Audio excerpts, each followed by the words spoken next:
नमस्कार, चर्चा में आप सभी का स्वागत है। मैं हूं अश्विनी कुमार मिश्र। श्रीलंका में चक्रवात दितवाह ने भारी तबाही मचाई है। कम से कम 334 लोगों की मौत हो गई है। 370 से ज्यादा लोग लापता हैं। कई शहर जलमग्न हो गए, पुल बह गए, महत्वपूर्ण इमारतें क्षतिग्रस्त हो गई। भारत ने एक बार फिर पड़ोसी सर्वप्रथम यानी नेबर फर्स्ट की नीति के तहत संकट के इस समय में श्रीलंका की हर संभव मदद की है। एक संवेदनशील पड़ोसी और सुहृदय राष्ट्र के रूप में भारत ने दुनिया को एक बार फिर स्थापित किया है अपने विश्व बंधु रूप को। भारत ने श्रीलंका की मदद के लिए ऑपरेशन सागर बंधु चलाया। भारत से ऑपरेशन सागर बंधु के तहत तत्काल आवश्यक राहत सामग्री कोलंबो भेजी गई। चक्रवाती तूफान दितवाह ने श्रीलंका में भारी तबाही मचाई है। करीब 3 लाख से अधिक परिवारों के 10 लाख से ज्यादा लोग इससे बुरी तरह प्रभावित हुए हैं। इतना नहीं, चक्रवात दितवाह के कारण नदियों के जलस्तर में बढ़ोतरी से कई शहर जलमग्न हो गए, बड़े पुल ढह गए और कई महत्वपूर्ण इमारतें और सड़कें भी टूट गई। श्रीलंका की इस भीषण आपदा और त्रासदी को देखते हुए भारत ने जो सहायता का मदद का हाथ बढ़ाया और श्रीलंका की मदद के लिए HADR यानी ह्यूमैनिटेरियन असिस्टेंस और राहत एवं बचाव कार्य के तहत भारत ने तेजी दिखाई। पड़ोसी देश को तत्काल राहत सामग्री भेजने के साथ साथ ये प्रधानमंत्री नरेंद्र मोदी ने निर्णय लिया कि हर संभव मदद श्रीलंका की जाएगी। एक बार फिर भारत की वैश्विक अभिव्यक्ति, विश्व बंधु, विश्व वसुधैव कुटुंबकम की भावना का और भारत के विश्व बंधु रूप को पूरी दुनिया ने एक बार फिर से देखा। प्रधानमंत्री नरेंद्र मोदी ने ट्वीट किया और कहा कि श्रीलंका के भाइयों और बहनों के इस दुख में हम साझेदार हैं। भारत जितनी जरूरत होगा उतनी मदद करेगा। शुक्रवार, शनिवार, रविवार लगातार भारतीय वायुसेना के विशेष विमान राहत सामग्री, बचावकर्मी, बचाव के उपकरण और आवश्यक सामग्री पहुंचाने में लगे रहे। अब तक करीब 27 टन राहत सामग्री भारतीय वायुसेना के C-130 सुपर हरक्यूलिस और IL-76 विमानों से भेजी जा चुकी है। विदेश मंत्री डॉक्टर एस जयशंकर ने कहा कि भारत ने कठिन हालात में भी तेज, समन्वित और मानवीय राहत प्रयास करिए और भारत की श्रीलंका को मदद ऑपरेशन सागर बंधु के जरिए की गई। यह मिशन भारत के पड़ोसी देश के प्रति मजबूत प्रतिबद्धता को दर्शाता है। श्रीलंका की सहायता के साथ ही साथ श्रीलंका में फंसे भारतीयों की सुरक्षित वापसी भी समयबद्ध तरीके से सुनिश्चित करना बेहद आवश्यक था और यह भी सुनिश्चित किया गया। श्रीलंका के कोलंबो एयरपोर्ट पर फंसे भारतीय यात्रियों का अंतिम बेड़ा आज भारत पहुंच चुका है।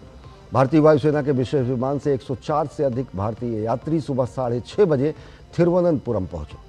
ये वापसी भी ऑपरेशन सागर बंधु के तहत की गई है, जिसका उद्देश्य श्रीलंका में फंसे भारतीयों को सुरक्षित घर लाना है। कैसे भारत ने संकट के समय में अपने पड़ोसी देश श्रीलंका की त्वरित मदद ही नहीं की, बल्कि दुनिया को एक बार फिर विश्व बंधु भारत के नए स्वरूप से भी परिचित कराया, जो हर संकट की घड़ी में हर मदद के साथ, हर देश के साथ खड़ा है। इसी विषय पर हम चर्चा करेंगे और जानेंगे हम अपने विशेषज्ञों की राय भी। हमारे साथ 2 खास मेहमान जुड़ेंगे। हमारे साथ जुड़ेंगे सुशील कुमार सिंघल जी, जो कि पूर्व वरिष्ठ राजनयिक हैं, और साथ ही साथ हमारे साथ जुड़ेंगे संजय भारद्वाज जी, जो कि JNU school of international studies में प्रोफेसर हैं। लेकिन आइए हम दिखाते हैं कि किस तरीके से भारत श्रीलंका की मदद कर रहा है।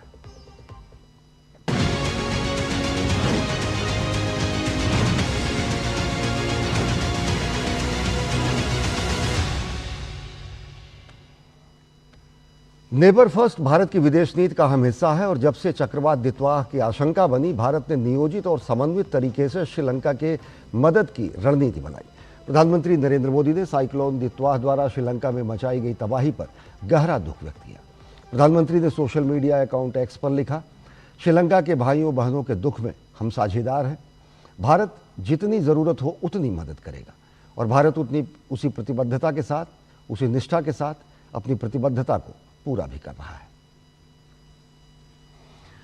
और ऑपरेशन सागर बंधु के तहत श्रीलंका को लगातार राहत सामग्री पहुंचाने का काम चल रहा है और भारतीय सेना के विशेष हेलीकॉप्टर लगातार राहत, बचाव कार्य एवं तलाशी अभियान में लगे हुए हैं।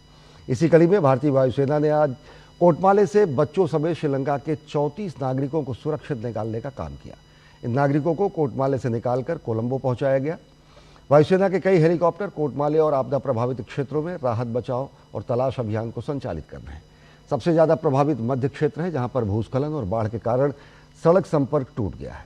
सेना ने मेडिकल सहायता और खाद्य आपूर्ति वितरित करने में भी मदद की है। और इस सबके बीच भारतीय नौसेना का जहाज INS सुकन्या भी राहत सामग्री लेकर त्रिकोणमाली पहुंच चुका है।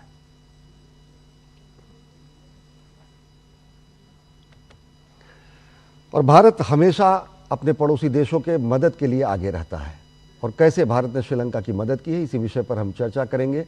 और हम एक बार आपको दिखाते हैं कि कैसे भारत हर एक आपदा के समय में पड़ोसी देशों के साथ खड़ा रहता है। आपसे ऑपरेशन सागर बंधु की अगर बात करें तो आपदा ये चक्रवात दितवाह श्रीलंका में आया और श्रीलंका के में भीषण भूस्खलन और तबाही का ये कारण बना। इससे कम से कम 334 से अधिक मौतें हो चुकी हैं और 9,64,000 से ज़्यादा लोग प्रभावित हुए हैं। ऑपरेशन सागर बंधु के तहत भारत ने त्वरित श्रीलंका की सहायता शुरू की और राहत एवं बचाव कार्य अभियान को शुरू किया गया। C-130J और चेतक हेलीकॉप्टरों से राहत एवं बचाव अभियान को अंजाम दिया गया।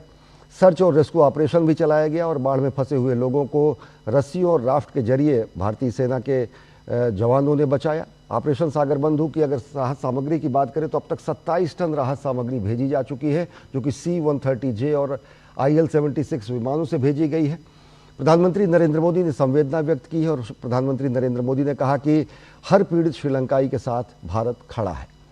और ऑपरेशन सागर बंधु की अगर बात करें तो नेबरहुड फर्स्ट की हमारी नीति तो है ही, साथ ही साथ श्रीलंका के हर एक आपदा के समय में भारत मजबूती के साथ खड़ा है, ये इतिहास गवाह है। DMC के अनुसार तकरीबन 2,66,114 परिवारों के 9,64,000 से ज़्यादा लोग प्रभावित हुए हैं। तो किस तरीके से भारत ऑपरेशन सागर बंधु को अंजाम दे रहा है और किस तरीके से भारत हमेशा अपने मैत्रीपूर्ण पड़ोसी देशों के साथ संबंध बनाने और उन्हें त्वरित सहायता के लिए सहर्ष प्रस्तुत रहता है, इसी विषय पर हम चर्चा करेंगे। हमारे साथ जुड़ चुके हैं सुशील कुमार सिंघल जी, जो कि पूर्व वरिष्ठ